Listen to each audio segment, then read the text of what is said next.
আমরা আজকে দেখব ইমিগ্রেশন, তারপরে চেক ইন কীভাবে চেক করে সেগুলো। এটা আছে এখানে ইমিগ্রেশন কাউন্টার, দুই পাশে কাউন্টার, এই পাশে এই পাশে।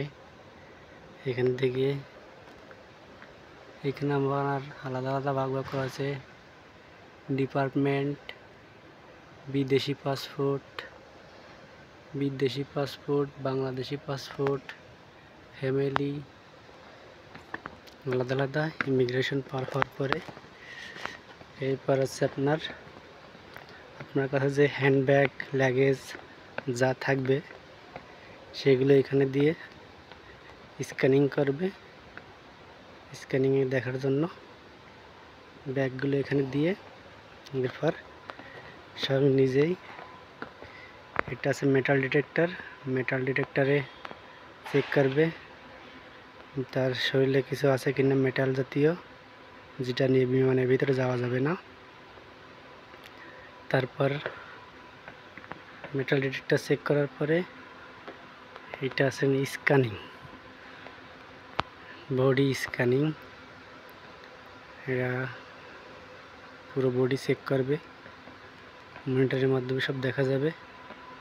আমরা একটু ভিতরে দেখি। ভিতরে যে চিহ্ন আছে পা দেওয়ার জায়গা, এখানে পা দিয়ে দাঁড়াবে। তারপর আপনার এখানে সব ধরনের ব্যবস্থা আছে। বাইরের থেকে একটু দেখি, এই যে লোগো দেওয়া আছে, এইভাবে হাত উঁচু করে দাঁড়াবে। দাঁড়ানোর পর এরপর আপনার একটা ডিসপ্লে দেওয়া আছে, ডিসপ্লেতে দেখা যাবে তার অবস্থান। এরপর চলে আসবে, এটা একটা ক্যাবিনের মতো। এটা মহিলাদের বডি চেক ইন করা হয়। এখানে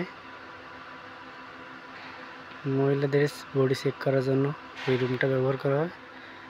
এরপর আপনি চলে আসবেন এই পাশে এসে এখান থেকে আপনার ব্যাগ সংগ্রহ করবেন। এখানে ডিসপ্লে দেওয়া আছে, ডিসপ্লেতে দেখা যাবে এটা যে পুরুষ মহিলাদের জন্য আলাদা, এই পাশে মহিলাদের জন্য আলাদা লাইন আছে। আমরা আবার এক্সরে মেশিনের ভিতরে দেখব, এটা মহিলা লাইন।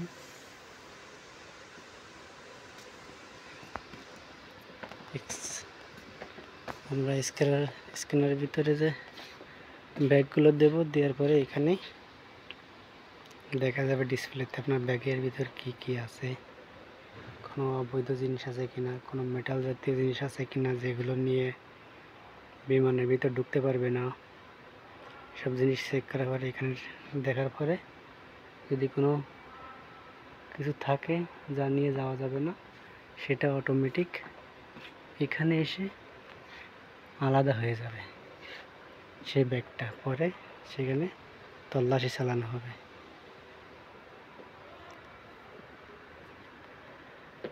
তাহলে আজকে আমরা দেখলাম কিভাবে ইমিগ্রেশন পার হতে হবে।